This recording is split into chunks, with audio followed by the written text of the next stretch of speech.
క్రీడల్లో ఆదర్శంగా నిలబడాల్సిన హైదరాబాద్ గత ప్రభుత్వ నిర్లక్ష్యం కారణంగా ఆ స్థాయికి చేరుకోలేకపోయిందని సీఎం రేవంత్ రెడ్డి అన్నారు.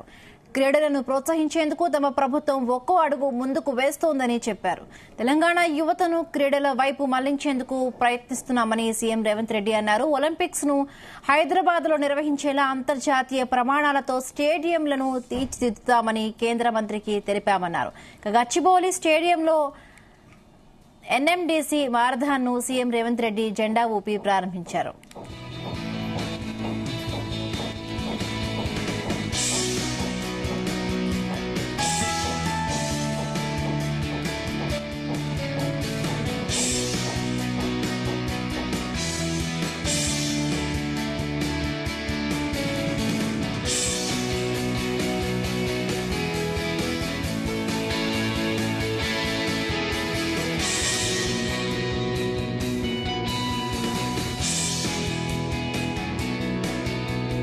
తెలంగాణ రాష్ట్రంలో ఉన్న యువతను క్రీడల వైపు మళ్లించాలి, క్రీడల వైపు ఆసక్తిని పెంచాలి అని సంపూర్ణంగా విశ్వసిస్తుంది, ఆలోచించి అందుకే ఈరోజు సండే అయినా ఇతర కార్యక్రమాలున్న హైదరాబాద్ రన్నర్స్ ఆర్గనైజ్ చేసిన ఈవెంట్లో రాష్ట్ర ప్రభుత్వ అధినేతగా ముఖ్యమంత్రిగా ఈ కార్యక్రమంలో పాల్గొనడం ద్వారా తెలంగాణ రాష్ట్రంలో ఉన్న యువతకు ఒక సందేశాన్ని పంపాలని ఈరోజు నా సహచార మంత్రి ప్రభుత్వ భాగస్వాములందరినీ కూడా తీసుకొని కార్యక్రమంలో పాల్గొనడం జరిగింది. మళ్ళీ పూర్వ వైభవం తీసుకొచ్చే బాధ్యత ఈ ప్రభుత్వం తీసుకుంటుంది.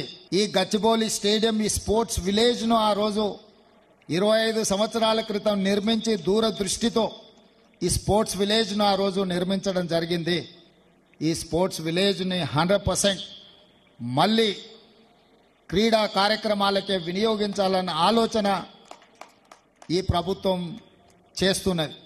మొన్నటి ఒలింపిక్స్లో మనం అంత గొప్పగా పర్ఫామ్ చేయలేకపోయినాం.